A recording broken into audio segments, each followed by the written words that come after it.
Mr. Chairman, Ranking Member, my name is Dan Naatz, and I'm the Chief Operating Officer of the Independent Petroleum Association of America. IPAA is a national trade association representing thousands of American independent oil and natural gas producers. IPAA members operate in 33 states as well as offshore and are the primary producers of the nation's oil and natural gas and account for 83% of America's oil production and 90% of its natural gas output. The average IPAA member company employs 20 people. American oil and natural gas companies vary in size, and the characterization that the industry is only big oil is a big myth. IPAA and our members understand the challenges facing the world regarding climate change, environmental protection, and addressing energy security. These are all issues that must be addressed worldwide on a global scale. The good news is the United States is a clear leader in reducing greenhouse gas emissions, something that is directly attributable to the increased production and use of American natural gas. We thank Chairman Westerman, Chairman Stauber, and Representative Graves for the thoughtful reforms outlined in the Transparency and Production of American Energy Act. Many of the reforms outlined in the TAP Act will help to revitalize oil and natural gas producers operating on federal lands and waters to the benefit of the nation. The multiple use mandate provided in the Federal Lands Policy and Management Act, FLPMA, requires the Bureau of Land Management to balance the resources and uses of public lands to the benefit of the American people. While this mandate includes a variety of uses beyond oil and natural gas production, it clearly is not intended to prevent the production of American oil and natural gas on federal lands. IPAA believes that safe and responsible development of the nation's natural resources needs to remain an integral part of the equation. The revenue generated from the production on federal lands helps fund critical investments in communities across the United States and supports jobs, schools, conservation efforts, and infrastructure projects. The amount of annual revenue that federal mineral development provides to the U.S. Treasury is second only to that provided by the Internal Revenue Service. There are several common sense reforms in the TAP Act that will increase certainty for American producers and will ultimately lead to a more streamlined process for federal oil and natural gas development.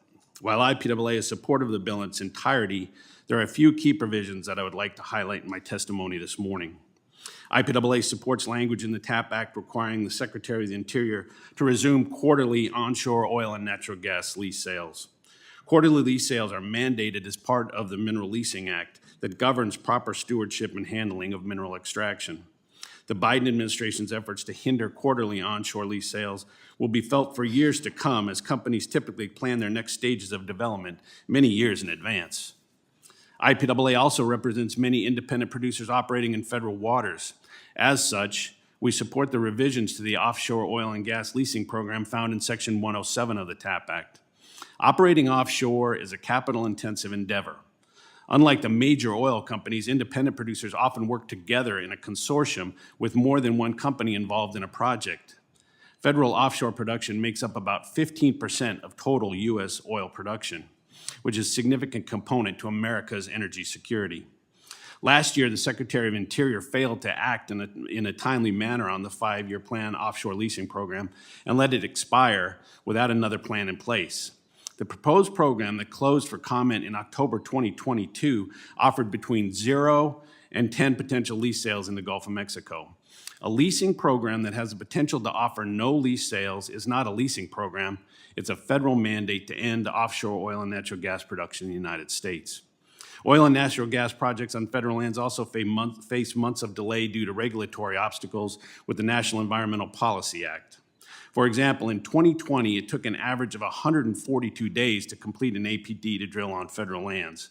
By comparison, in the state of Texas, in 2019, it took an average of 2 days to process a standard drilling permit. IPAA supports the committee's efforts to develop workable reforms to NEPA that will bring the law closer to its original intent of analyzing projects that require major federal action rather than the current process, which is simply being used to delay and disrupt activities on federal lands by a determined minority. The current program governing oil and natural gas activities on onshore and offshore federal lands needs a significant overhaul. The TAP Act provides important solutions to many of the problems hampering the safe, continued development of mineral resources on federal lands and waters. Oil and natural gas will remain a key component of energy supply in the world for the foreseeable future. No modern economy can function without them. Growth in other energy sectors such as wind, solar, and nuclear will also need to occur. Clearly, more energy and from many sources will be needed to maintain a robust American economy. Thank you, Mr. Chairman, for giving me the opportunity today.